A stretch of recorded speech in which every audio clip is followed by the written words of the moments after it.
So now you're here again, knocking at my door. A little too late for, I'm sorry for. The lights went out cause you kept cutting the cord, and I started to fade into your gray. See, I finally opened up my eyes, and I saw me coming back to life. That I'd be better without you inside. It's time to be someone I wanna recognize. The future starts right now. I made a reservation, but you never came, so I'm checking out. The fire you stole away, I know one day we'll come back around. The future is now.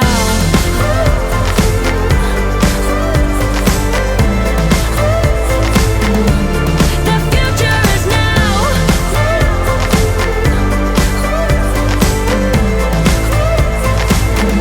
The future is now. I waited for you in the passenger seat. Welcome to Eagle Vision for Thursday, August 19th, 2021. I'm Alaka, and today's top story heads to D Hall, where one of our very own teachers took the bike ride of a lifetime this summer. Mr. Irvin teaches English, PSAT, ACT, and debate courses here at Horn Lake High. He is also an avid outdoorsman and camper. He planned and executed a massive bike ride across the country this summer. So someone took a rather lengthy bike trip this summer. We are here with, Jason Irvin. and he took a ridiculous bike trip across the country this summer. And we were talking about it the last days of school, and I was a little bit skeptical of crossing the country on a bicycle with nothing more than a small sack that you had, I guess, a tent and some food and water. Basically, sleeping bag. Yep. Okay, so tell us about this journey. Where did you start? Where did you end up? I started in St. Louis, Missouri at the Gateway Arch, and I wound up downtown San Francisco at the foot of the Golden Gate Bridge. Okay, and we don't mean a motorbike, we mean a bicycle. Pedal, foot power, leg All right, power. so what kind of equipment did you use? What was the bike? It was a Trek 920 all-terrain touring bike, and 4 panniers, 2 on the front, 2 on the back, a helmet, and shoes. Okay, you started in St. Louis. Give us an idea of the map and show us kind of where you went. Sure. Went across Missouri on the Katy Trail, which is a rail trail, converted rail trail to gravel, and then I went across Kansas on the Transamerica bike route, which is a well-traveled bike route. Entered Colorado, went over the Rockies, over Carson Pass, which was quite a climb. Right. Then went down through by Tellerud, like South Central Colorado, into Utah, across the deserts and mountains in Utah, across Nevada, central Nevada, north of Vegas, south of Reno, over the mountains in Nevada, through the desert, and then into California, into Sonoma, and then eventually into San Francisco.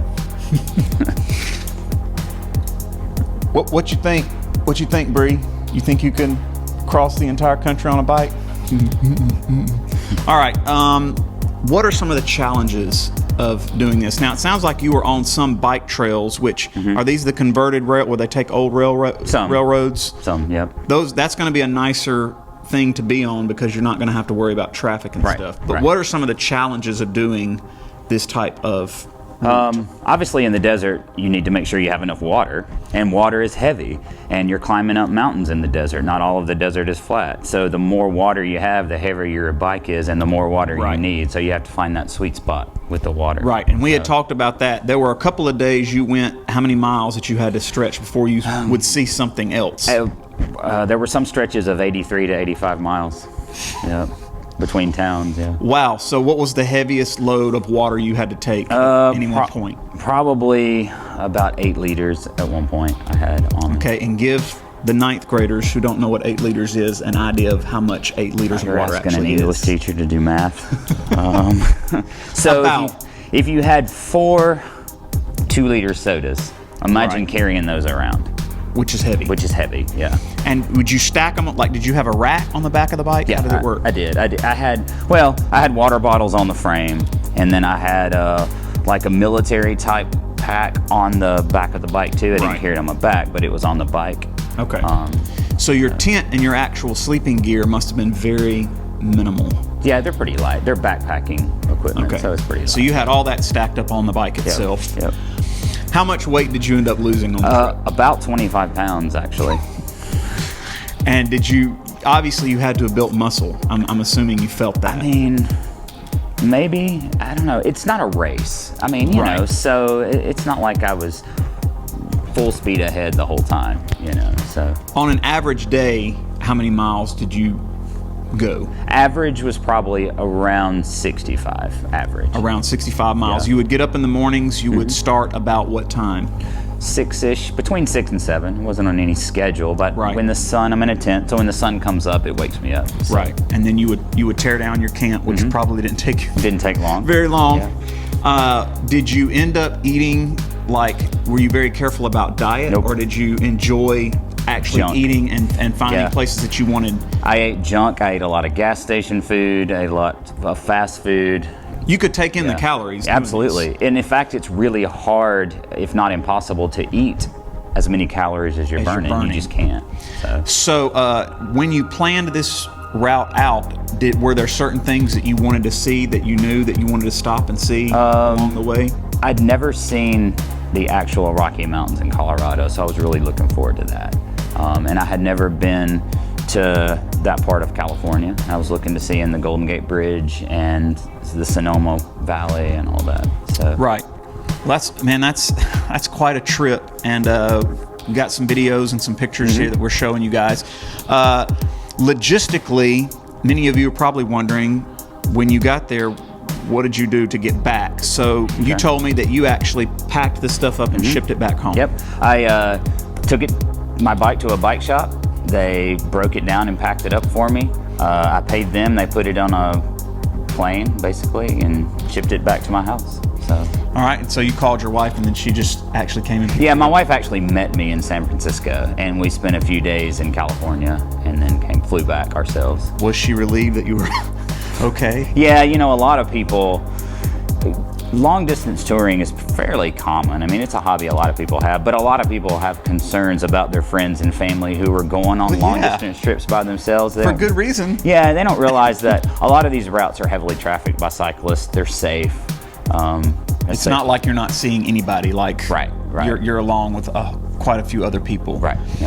What is your next adventure? Now, you know there's people who will actually take a bike and go from the tip of South America all the way to the north. Yeah, I would love to do that. Unfortunately, I have to eat and don't have the time to take that much time off work. But realistically, I think my next trip will be, or at least tentatively, from the old Yellowstone Road from Minneapolis to Yellowstone, Montana. I'm thinking about doing that this summer.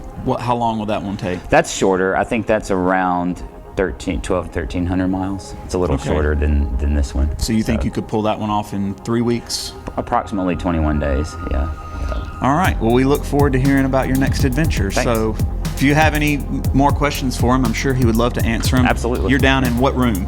D15. Is this D15? We're down on the D hall somewhere towards the end. Just look up at the signs and you'll find him. Don't forget our volleyball team plays Lafayette this afternoon here at home. We love all students to come out and support the team. Cross country is gearing up for the season. Here's Mr. Lewis and Coach Eilert for more information. We are down here on the A hall. What room is this? A5. A5. We're in A5. Are you sure? Yeah. We're here to talk about track with Coach Eilert. Eilert, tell us about track. Track starts in the spring. Track is a spring sport. This is a fall semester, so ergo, we do fall sports. We're here to talk about track. You're the track coach. Tell us. One of 3 track coaches at Horn Lake High School. 3 track coaches. So it's not track. It's cross country. Track. We run through the woods. It's track. It's not track. Track is, you know, track and field. There's events. There's running. You know, you run straight and turn left. Track. That's track. Cross country, you run loops through the woods. It's track. So explain to us a little bit about fall track season. Cross country.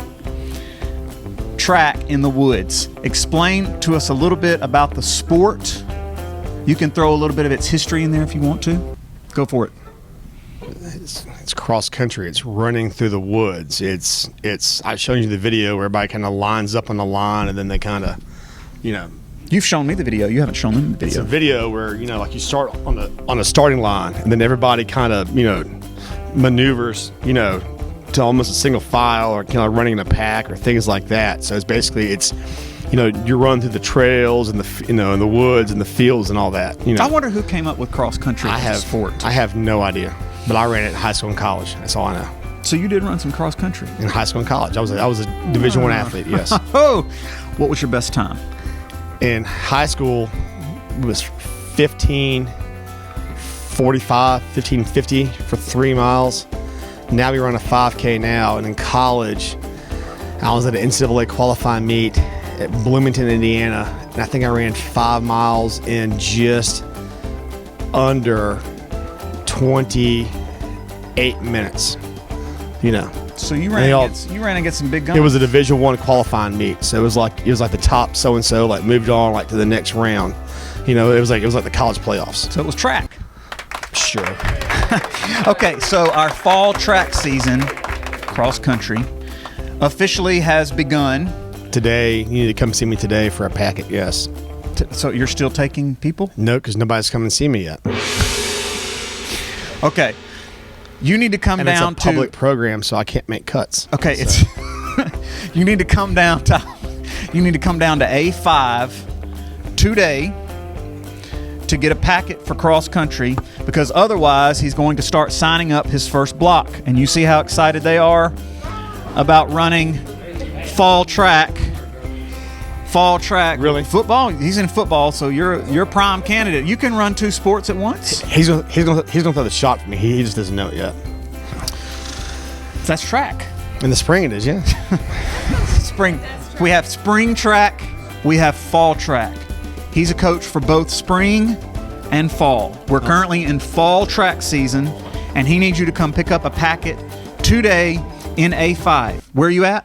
A5. A5. That's the A hall. In between A3 and A7. The A hall. A hall.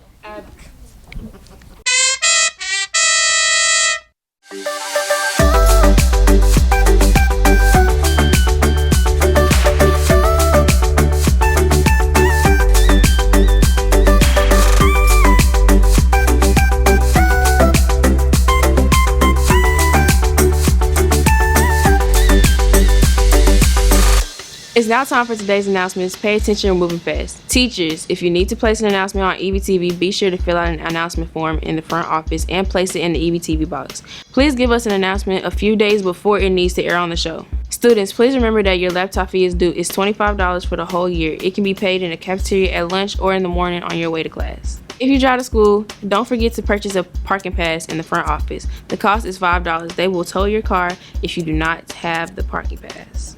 We've uploaded a couple of new after shows to our YouTube channel. We've got a new show you might want to check out. Don't miss any episodes of EVTV. You can find today's episode as well as other content on our YouTube channel. Be sure to go on our website, hornlakehigh.com, and subscribe by clicking the subscribe button. That's it for today's episode. Here at Horn Lake High, we are better students, always growing and expecting more. Stay tuned for your lunch menus, athletic schedules. We'll see you tomorrow. Have a fantastic So now you're here again, knocking at my door. A little too late for, I'm sorry for. The lights went out cause you kept cutting the cord, and I started to fade into your gray.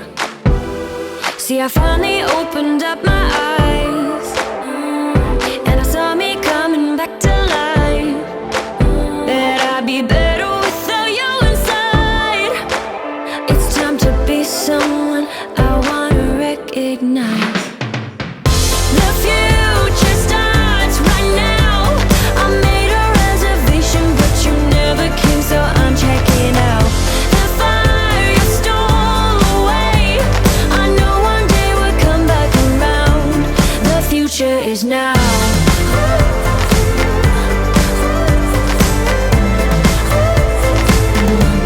The future is now.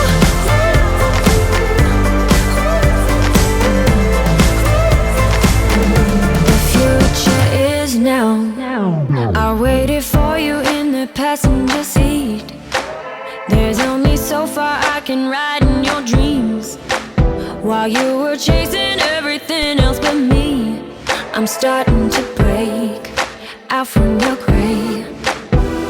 See, I finally opened up my eyes, and I saw me coming back to life. That I'd be better without you inside.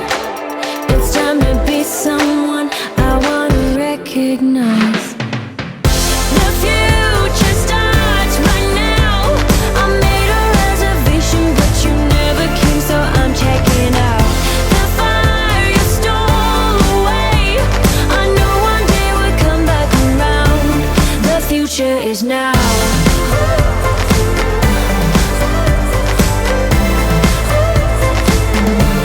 The future is now.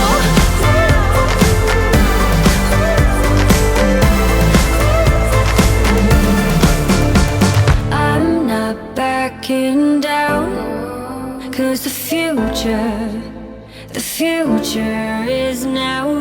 Not backing down, 'cause the future is now.